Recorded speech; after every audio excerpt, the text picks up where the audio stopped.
Bonjour à tous. Aujourd'hui, je vais vous présenter assez simplement comment je vais pouvoir manager le firewall intégré des routeurs avec Prime Infrastructure.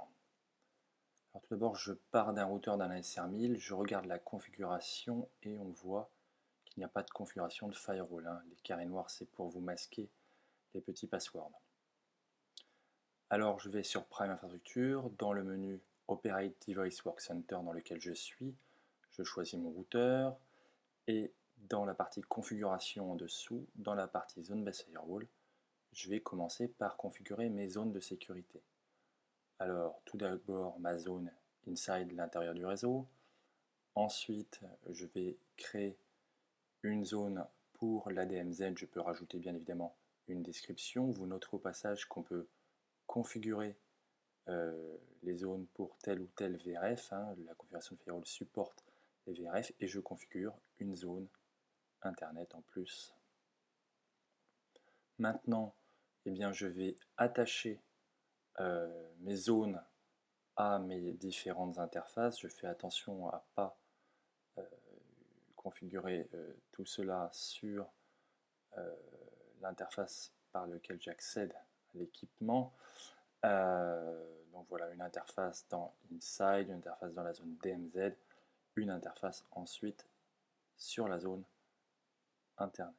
Alors ce qui est intéressant, c'est qu'après, une fois qu'on a fait cette opération, on ne touche plus du tout aux interfaces dans les configurations, on se contente de configurer du firewall entre zones.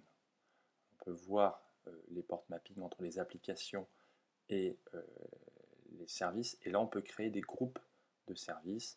Donc là je crée par exemple un groupe de services pour les serveurs HTTP et HTTPS dans lequel je vais intégrer à la fois les services HTTP et HTTPS. J'ai choisi quelque chose de très simple. On voit que la liste des applications est assez complète. Voilà, on enregistre et c'est poussé immédiatement sur le routeur. L'opération suivante, eh bien, ça va être de définir mes règles de sécurité. Alors, ne voyez aucune logique dans ce que j'essaie de faire. Donc, on va créer des règles que l'on va nommer entre des zones sources et des zones destination. On va pouvoir choisir des adresses sources destination, donc la NINI. Donc là, je drop tout ce qui vient de l'Internet vers le réseau interne. Je crée une deuxième règle pour indiquer des règles entre l'Internet et la DMZ dans lequel je vais autoriser d'accéder à des serveurs HTTP, HTTPS et vous voyez que je peux spécifier un certain nombre de préfixes de destination dans la configuration du Zone Based Firewall.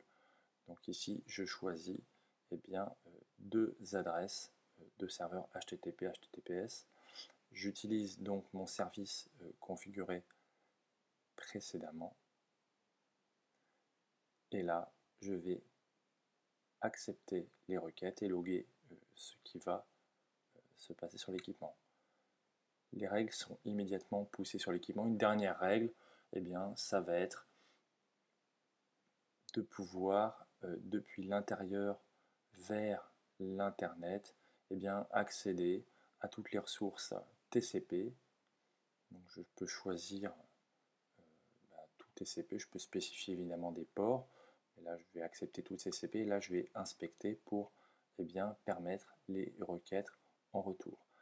On voit qu'on peut ajouter énormément de configurations détaillées, je ne prends pas le temps de les expliquer ici. On voit que la configuration du firewall est tout à fait exhaustive.